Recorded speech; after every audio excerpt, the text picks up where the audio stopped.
Azad Samaj party के राष्ट्रीय अध्यक्ष एवं भीम आर्मी चीफ चंद्रशेखर आजाद आज सपा सांसद डॉक्टर शफीकुर रहमान बर्क के निधन पर उनके अंतिम सफर में शामिल होने पहुंचे। यहां से वह रामपुर जा रहे थे कि रास्ते में उन्हें पुलिस ने रोक लिया। रामपुर में पुलिस की गोली से हुई युवक की मौत के बाद चंद्रशेखर ने परिवार से मिलने के लिए कार्यक्रम तय किया था। कई घंटों तक चंद्रशेखर आजाद को नजरबंद रखा गया। पुलिस को जैसे ही भनक लगी कि चंद्रशेखर आजाद संभल से सीधे रामपुर को जा रहे हैं, जहां मृतक युवक के परिवार से मुलाकात करेंगे, इसकी भनक लगते ही पुलिस ने उन्हें रोक लिया। उनके साथ सपा नेता और आजाद समाज पार्टी के संयोजक आदि नेता गेस्ट हाउस में कार्यकर्ताओं संग डटे रहे। पुलिस प्रशासनिक अधिकारियों से चंद्रशेखर की रोके जाने को लेकर नोकझोंक भी हुई। चंद्रशेखर ने बाहर आकर पुलिस के प्रति नाराजगी जाहिर करते हुए कहा कि जितनी फोर्स यहाँ मुझे रोकने के लिए लगाई गई है और बैरिकेटिंग की गई है, इतनी दलित परिवार के लिए की गई होती तो आज दलित परिवार का उत्पीड़न न होता।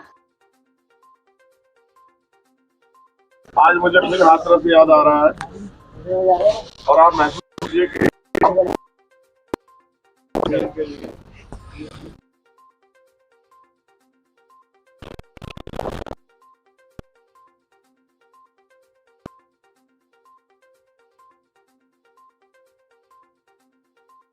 पुलिस से नहीं लड़ना चाहता हूँ क्योंकि ये भी किसान परिवारों के लोग हैं।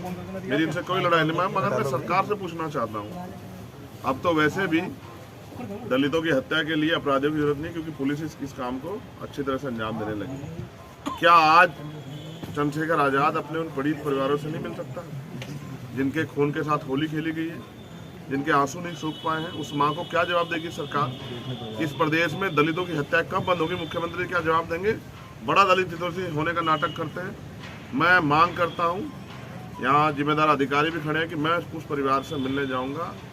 आप अपने अधिकारियों से बात कर लो। मैं कोई विवाद नहीं चाहता, संवैधानिक तरीके से उस परिवार की आवाज़ उठाना चाहता हूँ। आज उस परिवार को मेरी ज़रूरत है और मैं किसी भी कीमत पे उस परिवार को अकेला नहीं छोड़ूंगा। उनके आंसू पोंछ के उनको न्याय दिलाने का काम करूँगा, क्योंकि जिस तरह की सरेआम गोलियाँ चल रही है, ये इस बात का उदाहरण है कि उत्तर प्रदेश में कानून व्यवस्था खत्म हो गई है, तानाशाही है। किसी को भी मारो चंद गज जमीन के लिए। हम पे देश में था कि आज़ादी के बाद हमें मिला क्या है? हम तो वो हैं जिन पे हजारों साल प्रतिबंध लगा के रखा गया। आज अगर हम अपने महापुरुषों की मूर्तियां लगाना चाहते हैं या अपने धार्मिक स्थल तैयार करना चाहते हैं, तो सरकार इस बीच में अवरोधक क्यों बन रही? सरकार को चाहिए कि गरीबों की मदद करे, कमजोरों की मदद करे। लेकिन सरकार ही अगर लाठी मारेगी, सरकार गोली चलाएगी, तो न्याय कौन करेगा? रक्षक भक्षक बन गए हैं और ये सब सरकार के सहारे पर है। जुल्म को हम लोग सहेंगे नहीं। मैं कुछ देर और इंतजार करूंगा, इसके बाद चाहे कुछ भी हो जाए मैं जाऊंगा, अपने परिवार के आंसू पोंछूंगा। लेकिन मैं सरकार को फिर कहूंगा, इस जुल्म पे हम लोग चुप नहीं रहेंगे। हम हर कमजोर के साथ खड़े हैं और दलितों की हत्या बंद होगी, इसके लिए सरकार अपनी कमर कस ले। इस अन्याय को हम लोग किसी कीमत पर नहीं। चंद्रशेखर जी, क्या परिवार से बात हुई? उससे मेरी परिवार से बात हुई है।